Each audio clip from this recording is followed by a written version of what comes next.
What's up, everybody? Welcome to Sideline, the Baseline with your host MB and K. Luke. We back, y'all. Hey, Luke. Listen, we had a great show Monday. I mean, I thought that was really good and followed up with some great games. Phoenix showed up again, and when I say showed up, they played. They played, and then we had a Ben Simmons sighting or lack thereof. Mm-hmm. And then we had Giannis too. They showed up. So we got Trey in the building. That Trey been killing left and right. Ice Trey, baby. Man, listen, Trey. You know, MB, you already know what question I got coming up about that Trey thing, because I think it's something that, you know, I'll tell you, I'll say this much. I don't watch a lot of sport commentating and shows and stuff like that, as far as like after and what the subjects of the day. We do a lot of internet surfing and reading and trying to back up and show stats and stuff like that for our show. But I wonder how much communication is going on about, you know, obviously Trae Young and Luka Doncic, because that was the trade. And then you look at Luka, and listen, I ain't saying it's his fault, so don't go straight to picking on Kristaps Porzingis. Don't go straight at his jaw too fast. But he 2 years in the playoffs, Clippers get him out of there both times. He played well. He played lights out, but couldn't get a win. And then now we're seeing Trae Young. Let's be honest, y'all, with a team that we don't even know, MB. It'll be with the team we don't even know right now. Like, I'm sure a lot of trivia questions out there. Name the starting five of the Atlanta Hawks. You know what I'm saying? Yeah. Everybody like, or everybody grabbing their phone trying to figure it out who it is. But I mean, obviously, Luka Doncic has a unicorn. Like, this guy was supposed to be the next best before Giannis, MB. Mm-hmm. Before Giannis, he was supposed to be what we're seeing Giannis do now, and do it better, because guess what? Giannis can't shoot, but guess who can? Mm-hmm. Christmas. Yeah. So, you know, like, I think it was Jake MB talking to us about that, saying, you know, you guys don't forget Porzingis. You know, that's a player. You know what I mean? Mm-hmm. He brought it back to when, you know, what the Knicks had to give up. I mean, excuse me, what he was for the Knicks organization, and then what the Mavs had to give up to even get him. Mm-hmm. And then now all of a sudden we ready to we done dug holes for him to bury him. And if you look at Trey, even when he going lights out, MB, he do it, and it seems like it's different.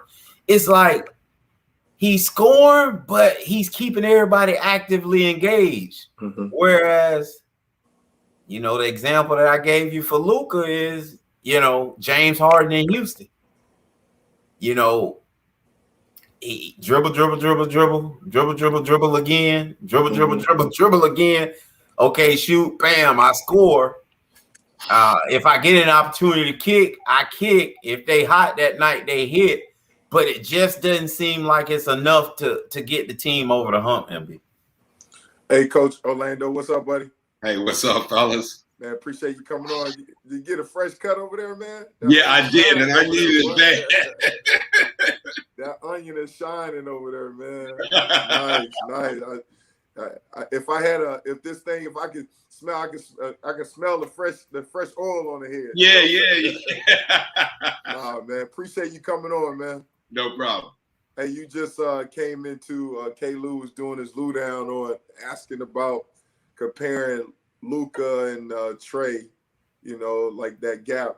And so he was just talking about it, supporting Cass and going down that pipeline. So you jumped in at the right time, But I think before this playoff, right, I thought Luca, especially in the first round, I mean, both of them did outstanding well, I thought. But overall, I think people would have gave the edge to Luca as far as if you asking who won the trade, And I think they would have gave it to Dallas saying, okay, Luca right now, generational talent, man, he's a beast, blah, blah, blah. But I think as this playoff went on and you talk about the lack of surrounding talent or the no names of talent around him and how Trey has responded in especially every game, every series he pretty much comes to play. I think, man, it's like even, and maybe Trey now, when you talk about make the other players around him better, I think now people, based on his body of work now, I think they will probably give him the edge.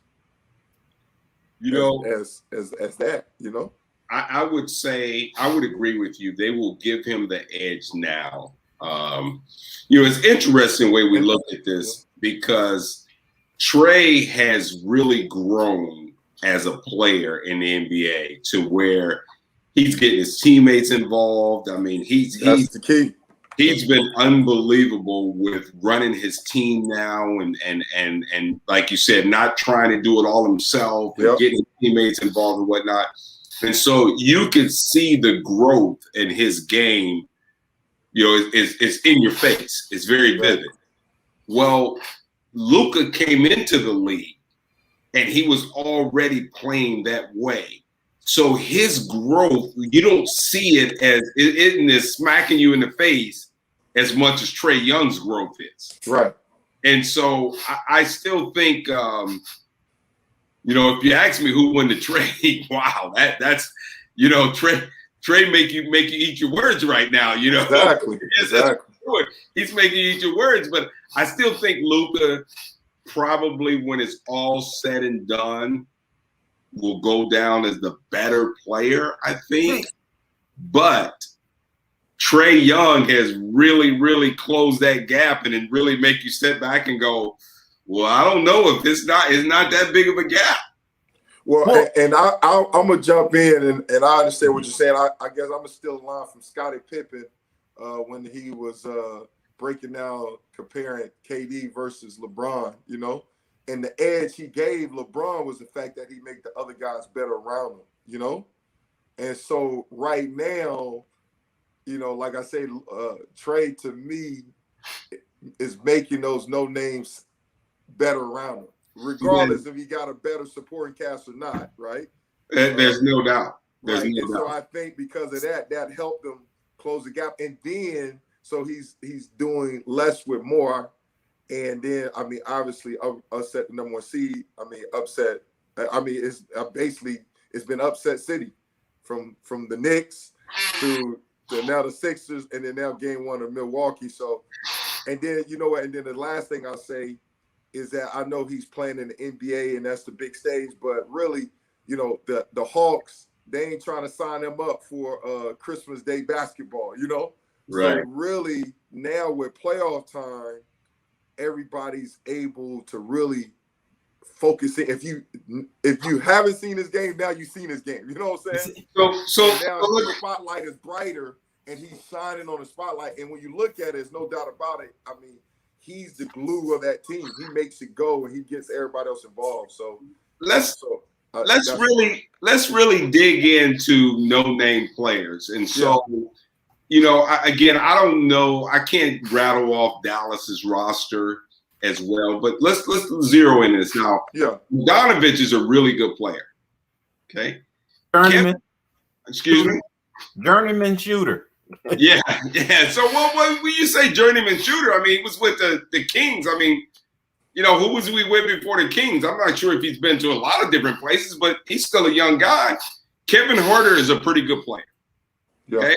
Is he? I mean, he's on the lines of the Joe Harris's, the guy that the Heat has, the shooter. I mean, you know, those guys that are just catch shoot guys. Okay, Right. John Collins is a really good player. John Collins better than. I'm sorry. Hold on, Orlando. You know, John, they was trying to move him. Okay, and he bet on himself not to sign. They tried to sign him for $90 million, and he turned it down.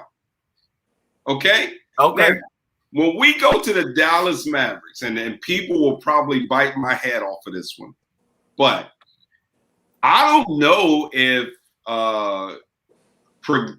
how to pronounce his name, Christoph. Just say unicorn. Just say unicorn. Yeah, Porzingis.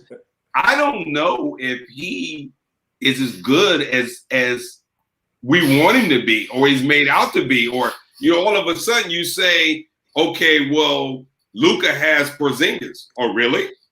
I mean, would you rather have him or John Collins? I mean, his name says you'd rather have him, but how often is he playing? What's he doing?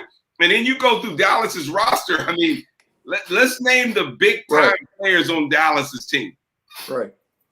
Well, and for me, both supporting cast, like to me, like Atlanta, unless you a basketball guru or something like that, you're gonna know the final points. Okay, this guy could play that. And Dallas, like I said in the series, I mean, their supporting cast is poor as well, But still, I think based on the platform with the playoff. Initially, now I think with this playoff right here and what Trey is doing right now, he's like showing the world he's put his career on, like it's on the big stage, and he's showing. Well, there's no doubt about that. Yeah, and then because the expectation with Atlanta is low, I mean it makes it even better because they've been the underdog every series, and he's been the biggest of the underdog, and to why they've been winning, his father.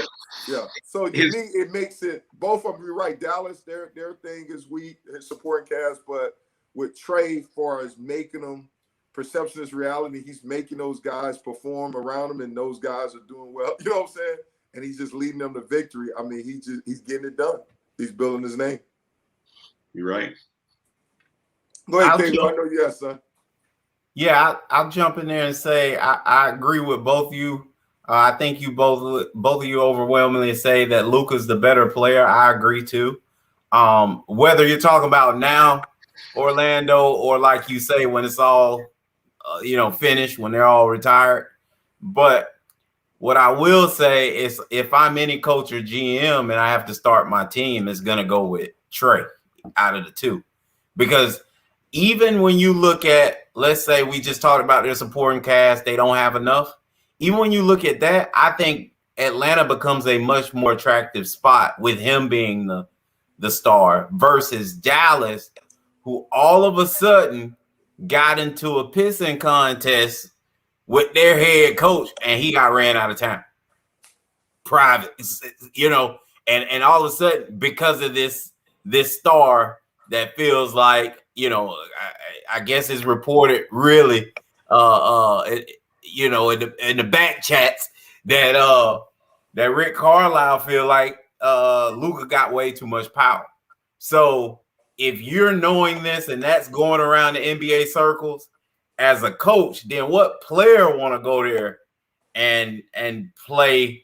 He playing for not Jason Kidd or Mark Cuban, who every player seems like they love to go play for, but you playing for Luka.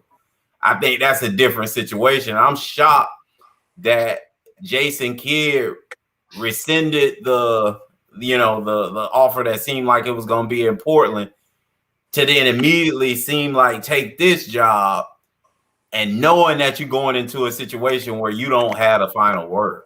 That's crazy to me. Yeah. Hey, Caleb, but you make it sound like I mean, you can say that about a lot of different situations. LeBron, the same way. Who's really, he's in control. Like different players. Not to say Luka's LeBron. Don't get me wrong, but yeah, I think you can't make that comparison because you ain't done nothing. To me, the players, right, is a player-driven league, and they really carry a lot of the power. And so to me, that's common But you would only partner with a player that knows what. If it's me, I'm not partnering with a young guy still who don't know what it takes to win because you ain't won. I'm not putting my name in that hat if I got that kind of choice. I'm gonna hang my hat with LeBron every time. Who wouldn't? I'm gonna hang my hat with Kobe. I'm gonna hang my hat with Shaq. Why? They've proven that. I'm gonna hang my hat with KG because he gonna live and die out there. Both of us will have a heart attack out there before he lose. You see what I'm saying? But bro, I'm not doing that for Luka. Would you hang your hat with Kevin Durant? I'm not doing that either. Listen,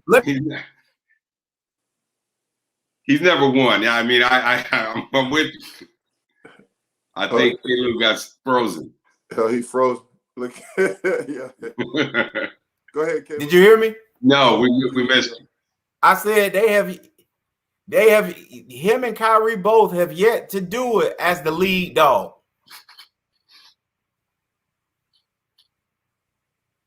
So I think what you're saying, and as I look at, Jason Kidd's a players kind of guy, players coach, kind of that Nate McMillan, mode. Guys are gonna like him and get along with him. But they also just made a unique hire, and they hired Nico Harrison. There we go. As the GM, who's a big-time Nike guy. He's got unbelievable ties with all of these players for years and years and years. He's got an unbelievable relationship with Luka. So it may be a situation where, hey, Nico can talk to him, Nico can handle him, and then Nico can also recruit these other guys in here because of his previous relationship. So It'll be interesting. Mark Cuban's a smart guy, so we'll see. Right. I think the way the Rick Carlisle situation was handled, and with him immediately, we automatically thinking at first, man, yeah, Rick been doing it for a long time. He off into the sunset. What? Rick got a job already? That tells you all you need to know, right? Right. So when you look at it like that, Orlando, you may be right, but I don't think you're right until 3 years from now. Okay. To where people can actually look and say, you know what, it is cool over there. It's not what I thought it was. Right. But I think they're in the position where now they got to prove that this ain't Luka program and what Luka say go more so and than them automatically getting the benefit of the doubt because of Nico and his relationships. That's fair. Yeah. Well, I think I don't know.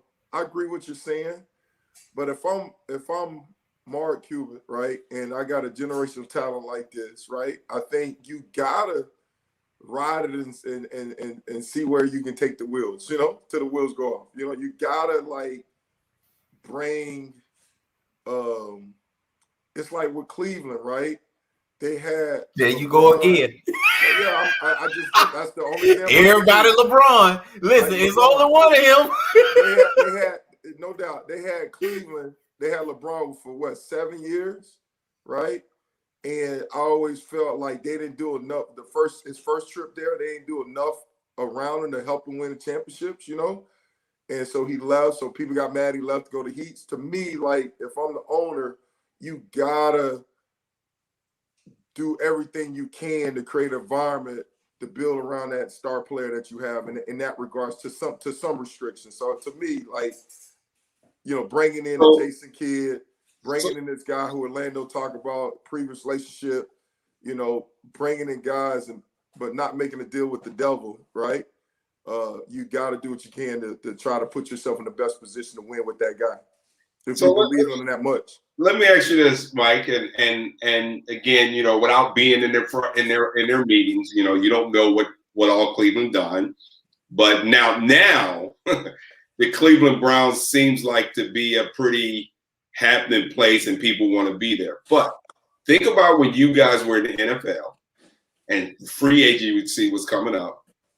Was moving to Cleveland, Ohio on your list that, hey, I want to go? Exactly. So it was hard to build around it. It was hard to get to attract a free agent to say, I'm moving to Cleveland. I still don't think it is, though. That's my opinion, MB. You said what? I still don't think it's changed.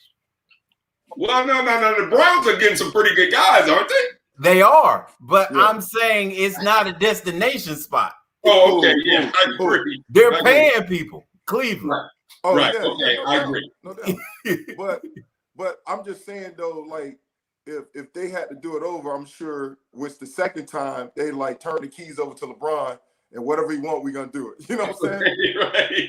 And to me, that's what I was talking about. Like with Dallas, if you believe in this guy that much, you got a generous talent, then you're saying, okay, when I'm building a team with this mind. It's no different than NFL building around a quarterback.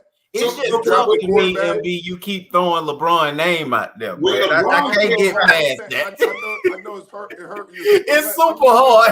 Okay, Lou, it's no different if you draft a quarterback like Arizona Cardinals draft. Correct. Okay, I'm not gonna make him fit my scheme. I'm gonna put in the scheme that works best for him. You know. Okay, so like what's that scheme with Lamar Jackson, right? I'm gonna build my offense around the things he do. I'm gonna build around when you got. They ain't doing that there. They need help. They need your help. They need some help with that. but I'm just saying though, I'm gonna do everything I can. Correct. To put myself in. So to me, I look at it that way. That's what I'm saying. Now, like I said, I don't know him personality wise. You know, obviously where there's smoke, there's fire. And guy like Rick Carlisle, you know, my assumption, old school guy, he wants stuff done the right way. This guy, who knows? You know, I can go down that path, that rabbit hole. But from a talent standpoint, I'm putting myself in Mark Cuban's standpoint. He wants to win, relive that championship again. I mean, and he's trying to build around him. I guess that's all I can. Well, I'm just gonna argue with Orlando, MB. I'm with you. I'm gonna argue with Orlando because he's a basketball guy, a basketball purist, and they telling me that this one-on-one stuff, dribble, shoot, ain't gonna win you no championships. And Mike, what you telling me is they gonna put everything behind a guy that is completely against what you call winning basketball. So wait a minute. So wait, which one of these guys do you think's the dribble shoot guy? He think Luka. Yeah. And you don't think Trey is? I think Trey sets up everything for everybody else. Trey is a willing scorer. I don't think he's coming in the games thinking score. And he plays a lot like to me when he did in Oklahoma. I gotta score because y'all can't. That's what he feels like. His game just rings that. Like, okay, I gotta go because y'all can't go. But if y'all bring me anybody or any one of y'all start lighting it up, I guarantee you ain't got to worry about it. I'm gonna find you. So it's a different. He comes to me with because it was games at Oklahoma, and I ain't ran through the stats with Atlanta, but it was games Trey hit 10 and drop 17, 16 dimes. Like that's to me, you don't even want to like score. You score because you have to. When you doing stuff like that, that's not even who you really are. You just can. So this year, Trey Young averaged 9.4 assists a game. Yeah. Luka averaged 8.6. Exactly. Okay, but why y'all don't do that with me when I talk about James Harden though? In Houston, for some reason you win me over. Hey, Lou, you win me over on the James Harden deal. I'm with you now. But that's what. Listen, when I said that, they got the same identical game when James was in Houston. When James was in Houston, and y'all told me you can't win like that. That's who he is. Unless you get another one or at least two other top dogs with him, it's not gonna happen. So MB, I feel you on. Hey, if I'm in that situation, I'm doing exactly what you saying, MB. Don't take. So don't think for 1 second I'm not agreeing with you. I'm just saying, hey, I already know the end of this story since I watched it in Houston. with a guy that's way better at doing what he does, what Luka does. I watched this before. And see, for me, like, yeah, I understand what you're saying. I don't know him personality wise, but we had a discussion about this before when Jake was on, and I was like, man, I was just like Coach Earl. I said, but he averaged like 8 assists, like, you know. And to me, he's the guy that especially I remember when we first came James averaged 10, I think, with his what was MVP year. Yeah, so to me, I'm like, if I'm Luke, I'm like, man, I need to build around. He looking at Trey, and it was like he's like, I would be like, man, I need to get some more shooters around me. I need to get some guys that fit my game. So I'm not the one, the session saying that you can't win with James Harden, you know, in that regard. You know what I'm saying? I mean, you got to put some players around them to spread this thing out. Everybody said it, and they turned out to be right because Houston didn't win. Now, you can win with them somewhere else, but I'm saying in that situation, I fought it. At the end of the day, it didn't happen, okay? Like, I can talk about why it didn't happen, or if Chris Paul wasn't not, all this kind of stuff. Yeah. I can talk about it, or he fighting against the dynasty of the Warriors. We can go all down that, right? But at the end of the day, it didn't happen. So why we think it's going to happen for Luka is my question. Yeah, and the bottom line is, like you mentioned, I mean, and now Houston tried to surround James Harden with some players now. Right. They tried to do it. So they just got to get better. I mean, they got to get better in the draft. And here's the thing about that draft, man, that's so tough. And you know, it's ownerships and GMs. You got to make a decision here, because you can make the playoffs as the 8th, 9th seed, 7th seed, and have like the 14th, 15th, 16th pick. You can have that pick and just be okay. Yeah. Or you can go, okay, we're going to get a top 5 pick and now build this thing and have a chance to be really good. Because now you look at Phoenix and Devin Booker, and then you go DeAndre Ayton. So now you get those guys as high draft picks, and I don't know where Devin was picked at, but I know he was lottery. Ayton was 1. Okay, yeah. So you get these high draft picks, and now you sprinkle in the guys, the Chris Pauls of the world, the Jay Crowders of the world. Right. You sprinkle those guys in, and all of a sudden, you know, you got a chance to be really good. I'm also say this too. The thing that's helped, and Nate, man, I don't know if this is off topic, but it was on my mind, and I want to bring this up. The thing that helped Nate McMillan more than anything, guys, was the guy before Nate.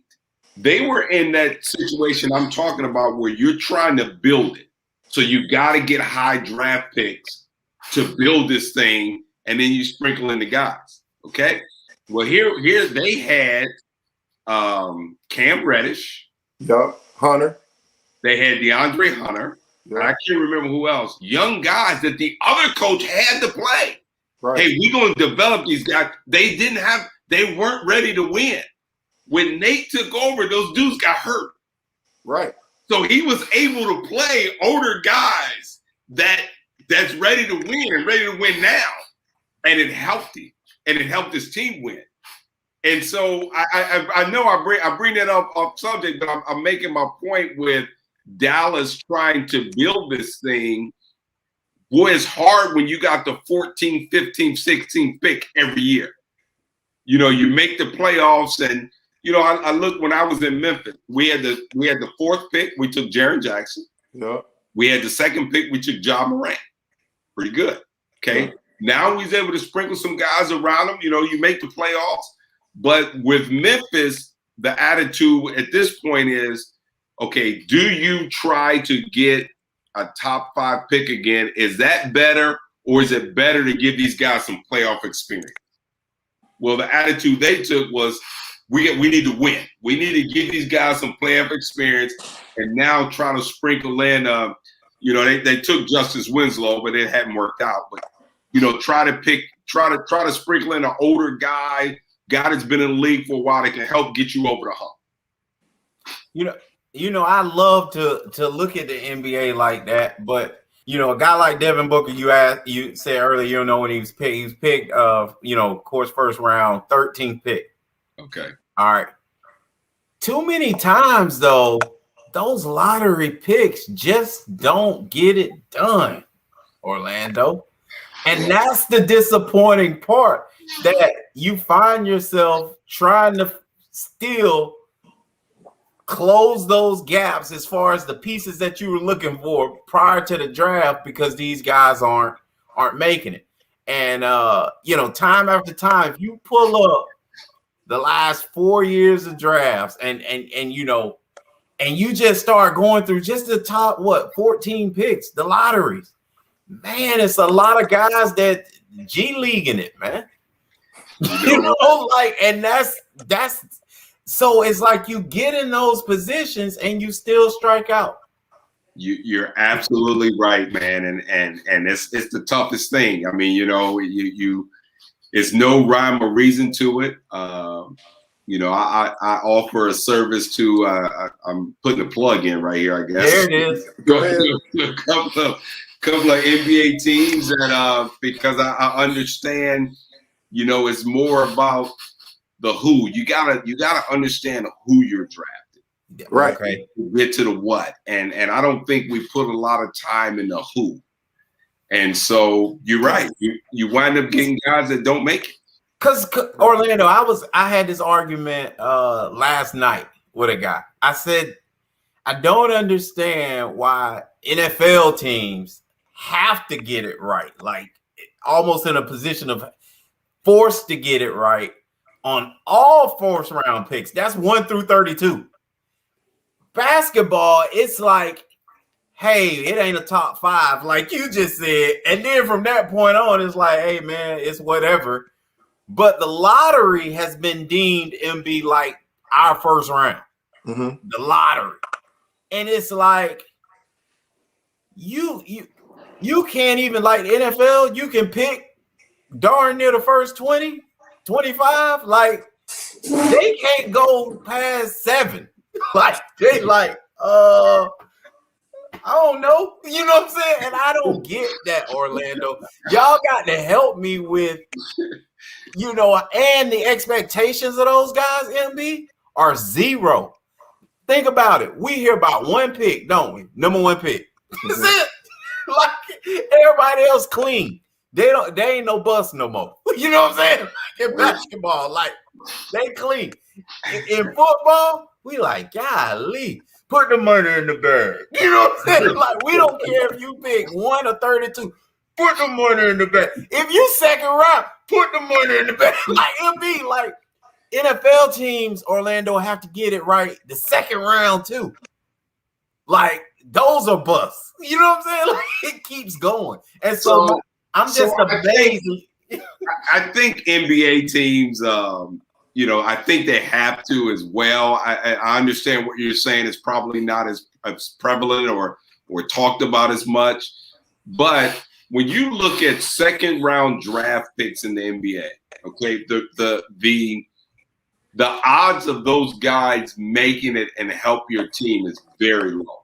Right. And that's why in the second round, teams take long shots. We're gonna take a swing. I'll try to hit a home run with this guy. Draymond Green, baby. Yeah. We're gonna try to hit a home run with this guy because Terrence man. But I tell you the other thing with the NBA that's interesting, because it's all about the draft is all about youth.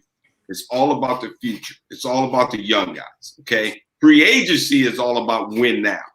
Okay. When you watch free agency, that's when you're talking about, okay, how we're trying to win when you pick guys up in free agency. The draft is more of developmental type attitude. Okay. The interesting part of that is when you look at the draft and you look at the late pick and the second round picks, the guys that are the most successful are the older guys that's been in college a while. The guys that's mature, that's older. Those guys tend to find a way to be good players. Trey Mann. They find a way to do it. And so, yeah, it's just a different approach than the NFL. I think again, the draft in the NBA is it's all about the future. It's all about developmental. You know, what can this guy be for us? And free agency is all about let's win now. So let me ask you a question. So when you look at a team like OKC, that seem like they're collecting first round picks, right? Draft picks. It's a waste. Like what are they thinking in that sense? Like there's like, because to me it seems like you're saying it's like more of a gamble, building for the future. It's not like with NFL where you collect first round picks. You're like, oh, okay, I'm gonna get me a player. You right? Oh yes, sir. Yeah. And now, so why would you think they'll take that approach as opposed to, like you say, hey, a combination? I need to get free agent. I need to, do it like you said, mix it up. Why do you think when the team put all their hands on deck, like, oh yeah, is it for the lottery ball? Like not the lottery ball in the sense of, man, I'm hoping I get an unprotected pick and it be the first pick of the draft that I get a game changer. Is that what you're doing? You putting more chips? Orlando. I'm gonna steal your answer, Orlando. All right. Russell Westbrook, James Harden, and Kevin Durant. That's why. So that's they already did that. They already did it. He's trying to get the golden ticket. You're like, man, let me get a million draft picks I get, and then hopefully one of them gonna turn into the golden ticket. Is that what you're saying? That's what happened. They already did that. I don't know if that's ever been done, Orlando. Well, what happens, guys? Draft picks is like, I don't know what even monetary word I want to put to it. It's like gold. When you have draft picks, you have power. And so as I accumulate all these first round, because we're not going to be good this year. We're not going to be good. We're not going to be good for quite a few years. But now, if I hit it on one or two young guys, let's say Memphis. Okay. Let's say Memphis all of a sudden. Yep. You hit it on Jaren Jackson, who was hurt this year. He was good player. You hit it on Ja Morant. Now you sitting here with about 6 first rounders in your pocket. So now you can go into a trade situation and say, hey, I hit it on these two dudes. We need a big time wing player. Who can we get? And you got first round draft picks to dangle into the trade. Okay. So that's what they're doing. They're trying to build, they're accumulating these draft picks and but it's currency, man. It's currency. They got the power. Yeah. What's your thoughts on this upcoming draft? Well, I think it's a good draft. I don't think it's a great draft. You'd asked me this 2 years ago. I would have thought it was going to be a great draft. I think the top 3 to 4 guys are going to be really good players. And then after that, it's going now. But like always, every year there's going to be somebody that sneaks in there that's a pretty good player that you didn't think would be. But again, I think it's top heavy. Yeah. I was reading the super top heavy. 4 picks worth of top heavy. Some people argue. That's how. Yeah. So look, guys, the Clippers are they just really better when Kawhi Leonard ain't on the floor, man? What's going on, Orlando? Ooh, boy, I tell you what, man, that's hard. That's hard to say. I won't, and I'm throwing football in here when I say this, but I'm a huge Browns fan, as you guys know, and it's always floated around. It's in the papers that are they better without Odell Beckham? Well, how can you be better without a player that good? So it's hard for me to say that they're better. They're not better. But I'm saying team-wise, meaning that's what I was going to get. Yeah. But what their team has done was the ball movement, and the expectations and the pressure. I talked to a guy one time, and I won't mention his name. He played with LeBron. And he said to me, people don't understand what it's like to play with him. Because in the media, if you miss shots, then you suck. If you make shots and you win, it's all LeBron gets all the credit. So he said, if the pressure on you when he drives and he passes you the ball to make that shot, is 10 times worse than any other guys out there. So I think it's the same deal with Kawhi out there. I think it's that same type of pressure. When he's not playing, like somebody just put, the ball moves better. They have less expectations. We just kind of relax and play. Orlando, Pat Bell can shoot again, man. Yeah. All of a sudden. Exactly. It's a little different. It's just a little different ball game. Well, what Jake said before, he told us this, and I've been riding with this sentiment ever since he said it, MB, maybe 3-4 weeks ago. He said he never understood why you would bring the same person in twice with both of them. So I think Paul, you notice Paul George's game has gotten better. Now, he missed those 2 free throws, but we're calling him playoff P with pride. If he knocked down one of those 2 free throws. But if you look at his game, and what Jake told us was, obviously they're both great wing guys that are two-way defenders. But guess what? They do a lot of the same stuff and take a lot of the same shots.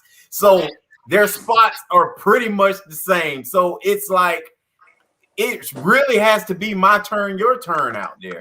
So now I'm gonna speak here without being in their front office meetings.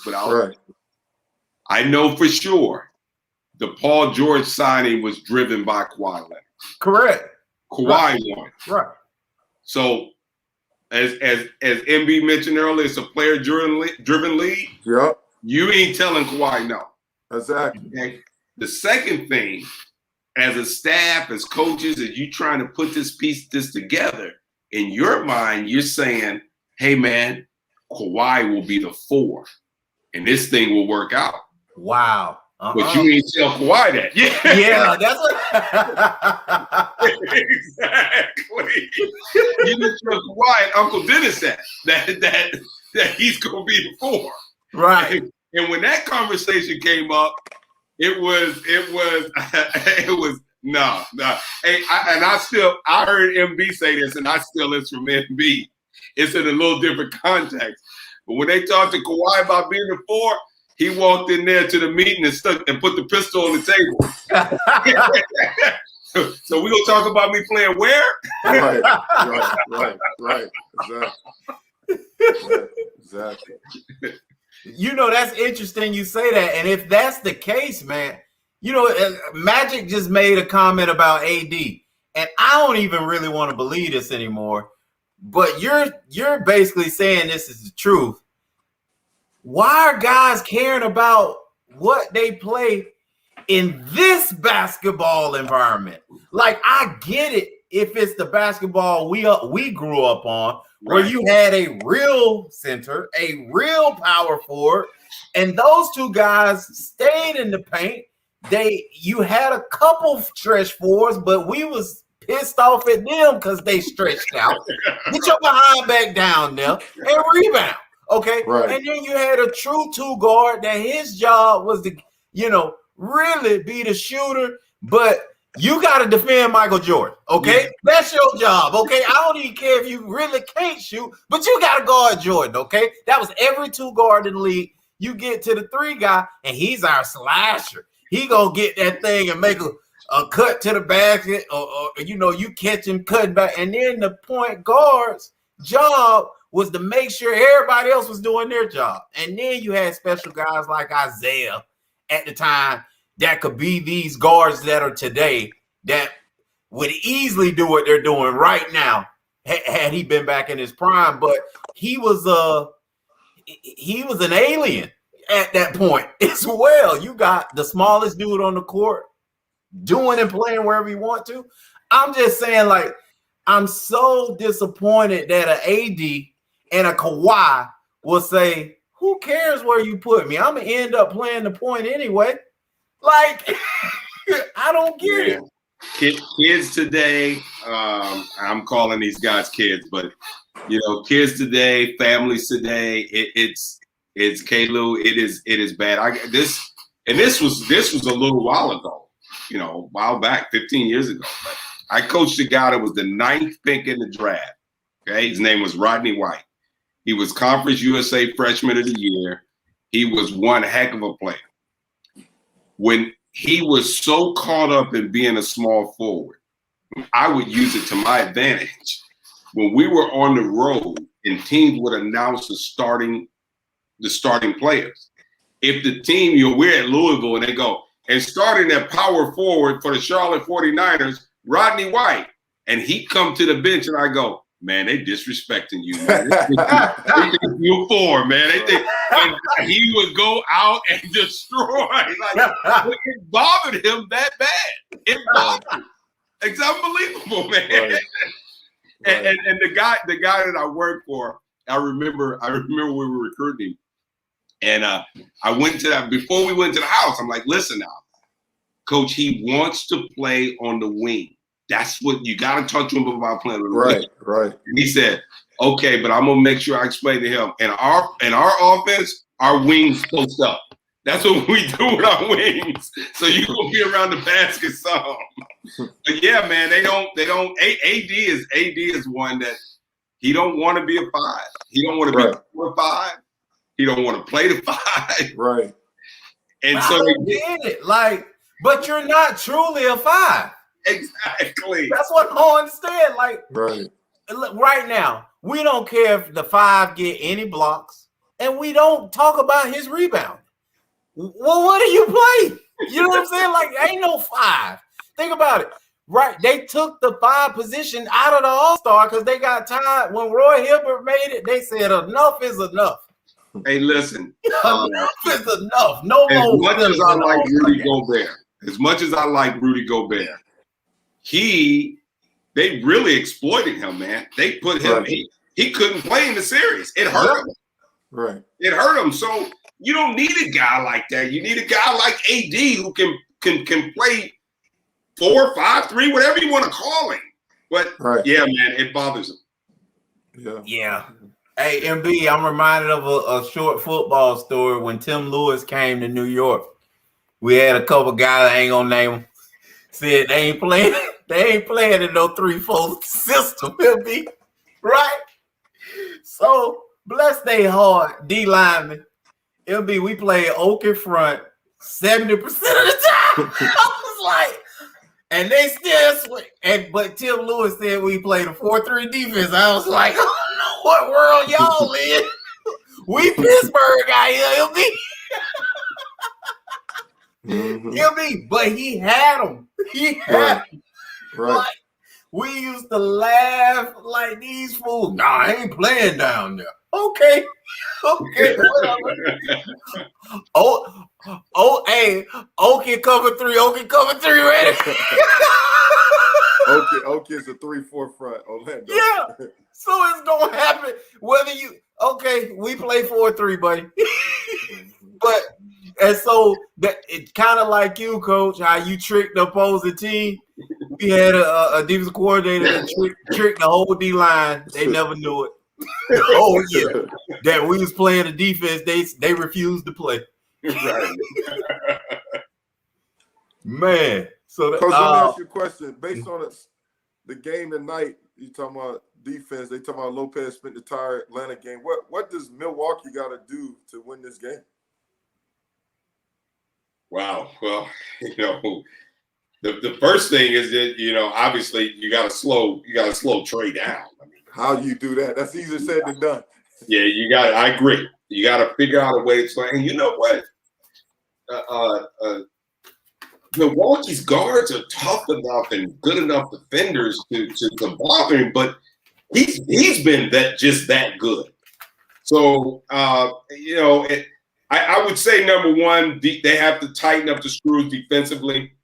I remember, I guess it was the second game when they played the Nets, and they really, really tightened up the screws defensively.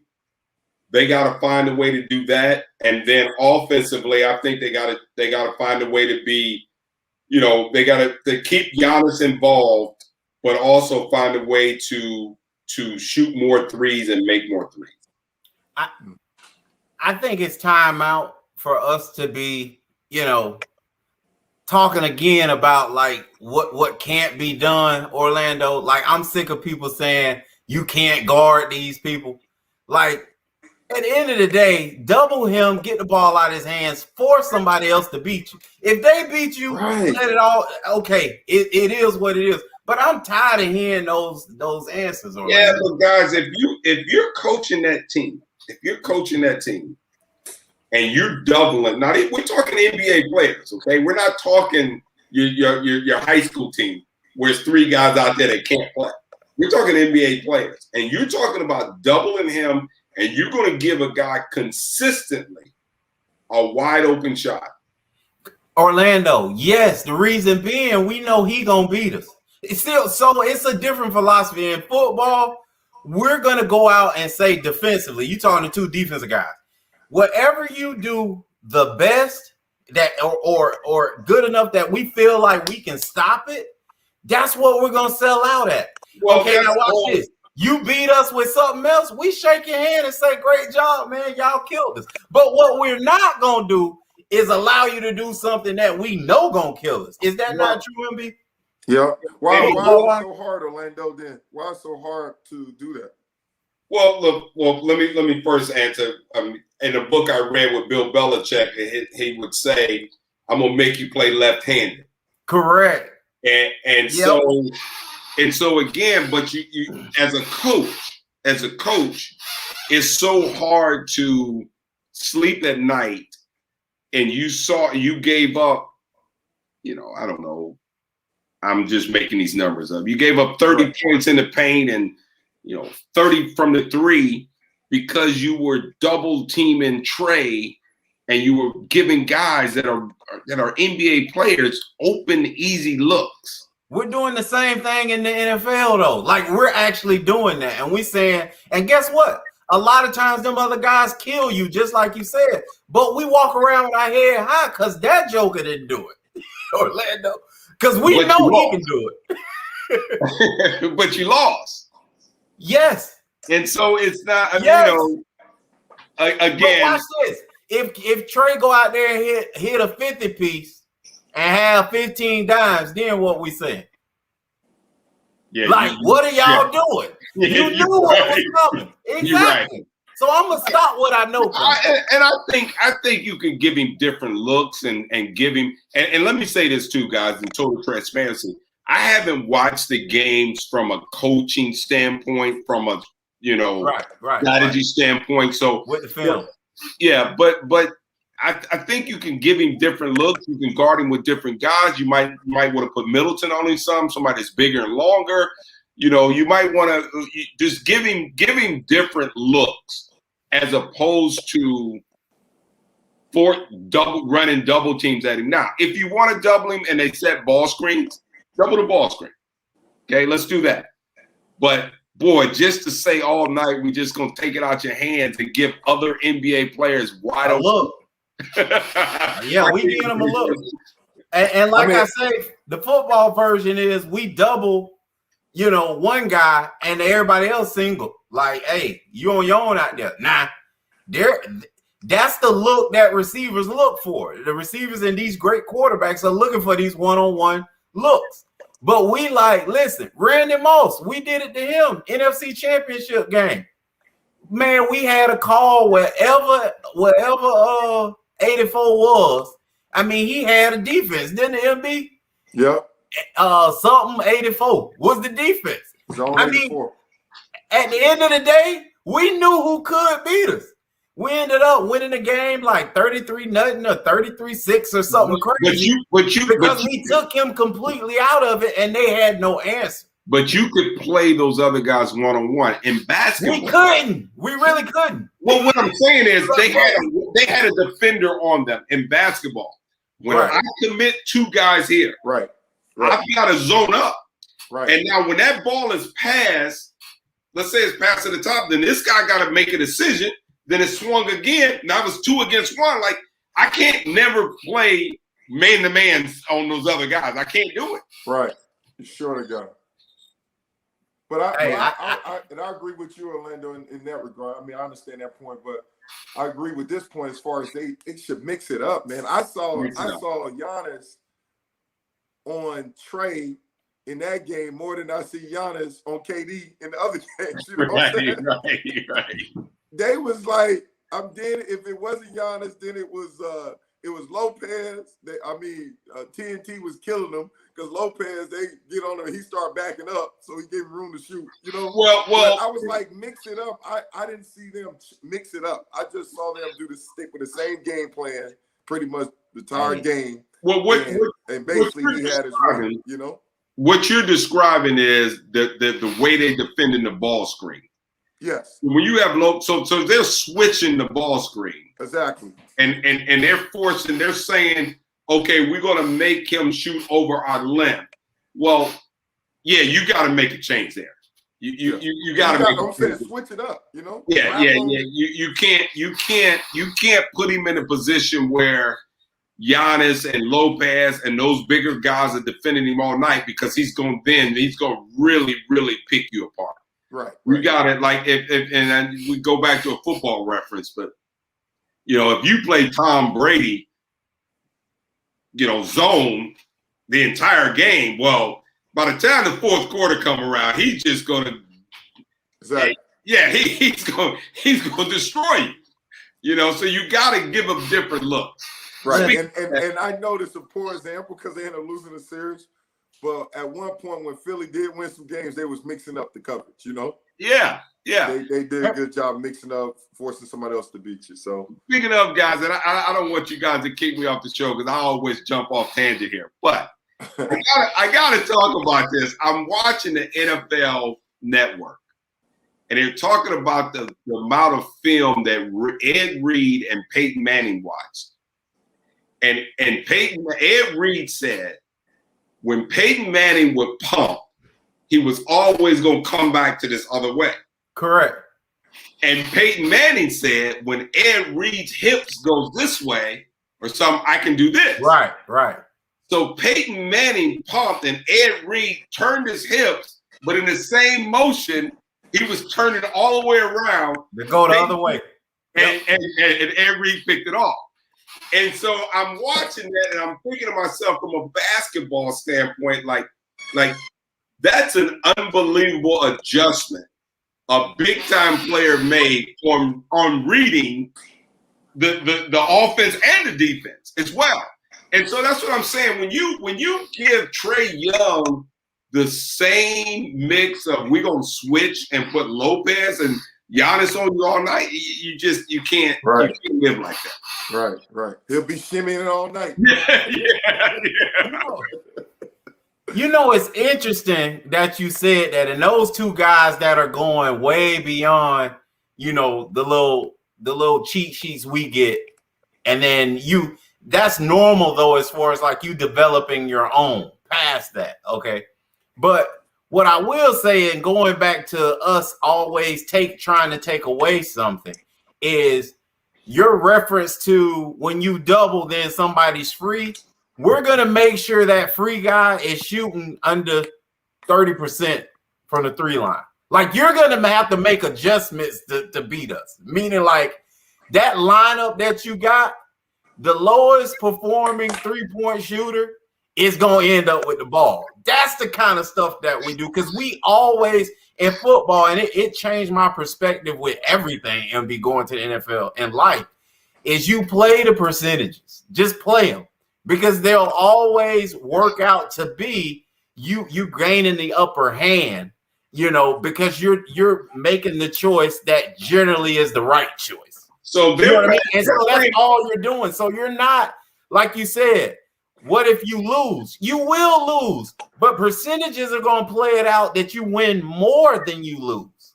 You see what I mean? So that's what we're doing when we're out there. That's why you'll see teams make plays, and then you like, man, why y'all ain't keep doing what y'all doing? Because the percentages say it wasn't going to work every time. Because we going to keep doing what we're doing and believe in it. And when you hit those 1 or 2 big ones, we like, cool. They, like we used to tell our defensive coordinator, John Fox, sometimes, coach, they practice too. They pay them too, We ain't gonna stop everything. And basically what I hear you describing is kind of and then they do this in the NBA, by the way, but play the percentages but the analytics of it. Like Like, are we going to get beat if they make 12 threes, or is it opposed if they make 15 twos, whatever the case may be? Right. So they're doing the same thing. I mean, to a certain extent. But now you guys are going to force me to watch this game with from a coach's view tonight. Yeah.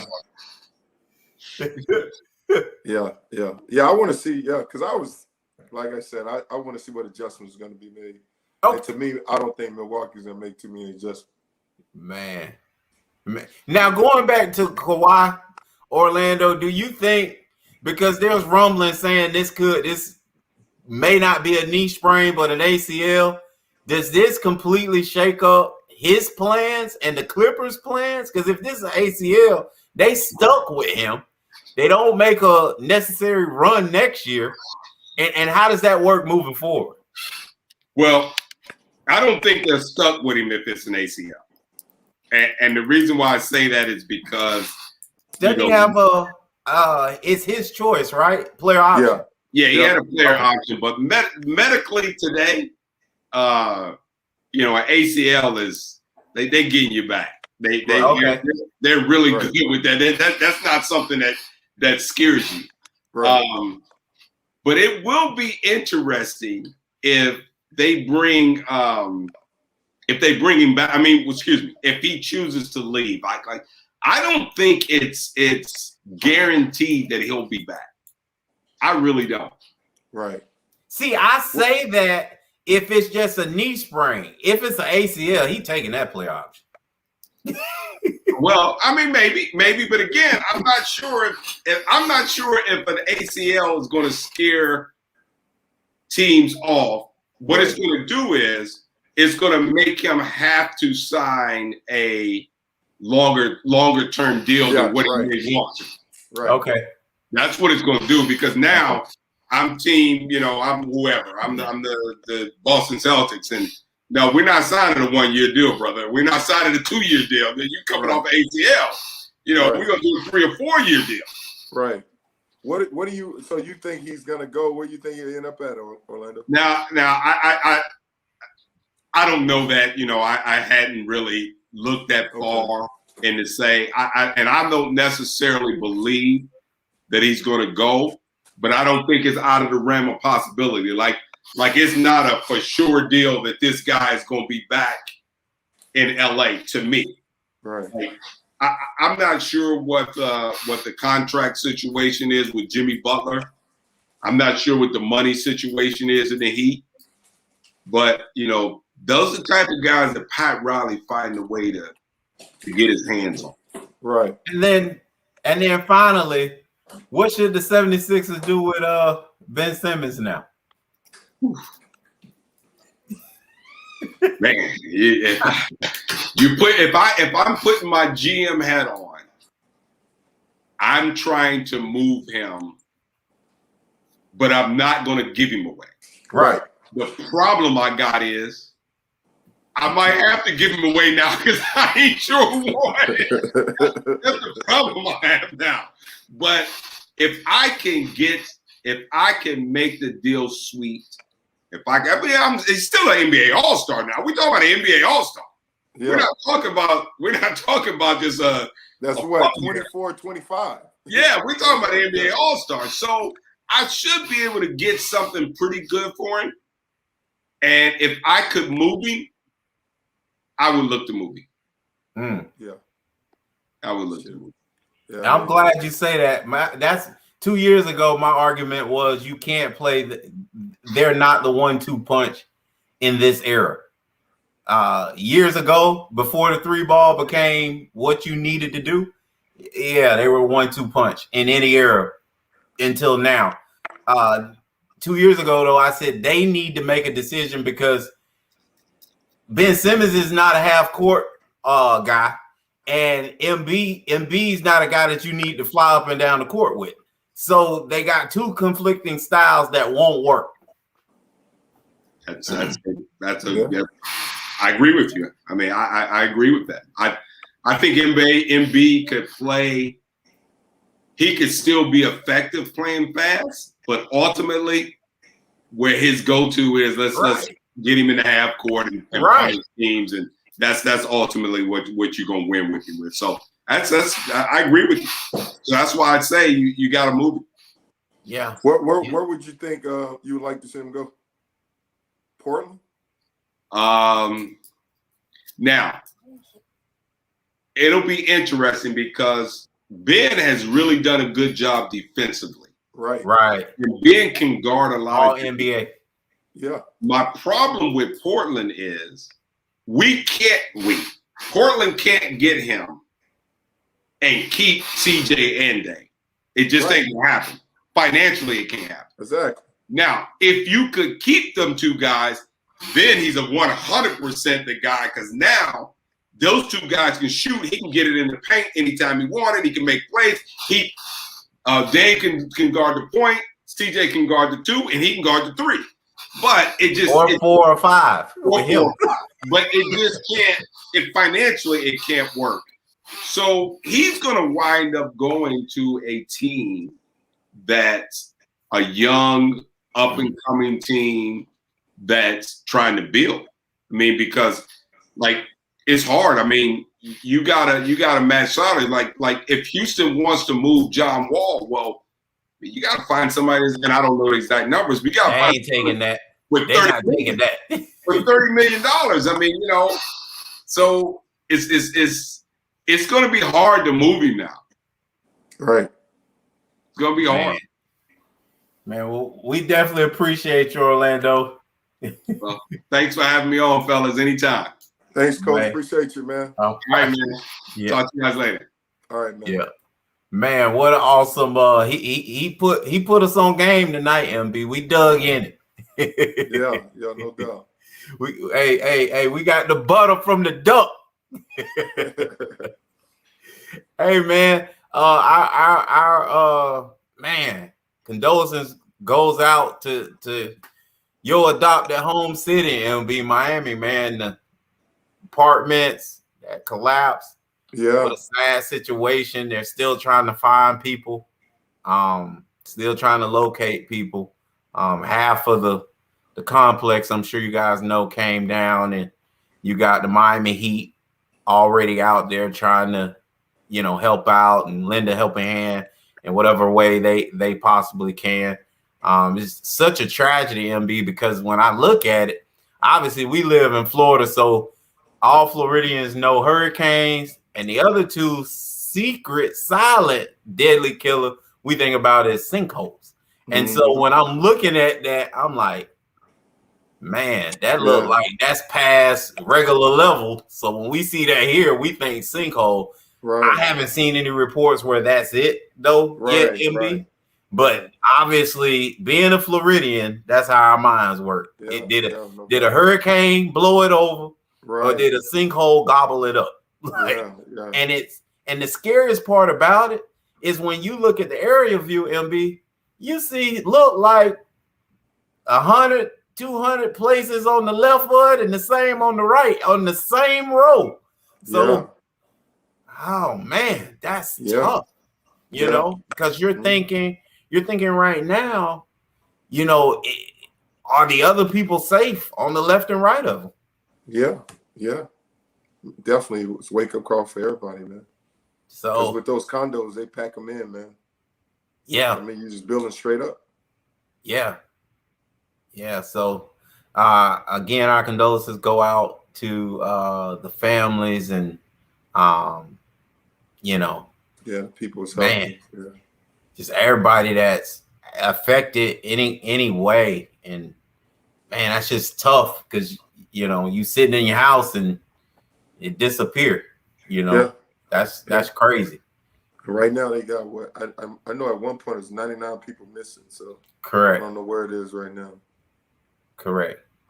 So we appreciate y'all pulling up, stopping through, hollering at us, because you know us from sideline to baseline with MB and K. Lou. Oh wow.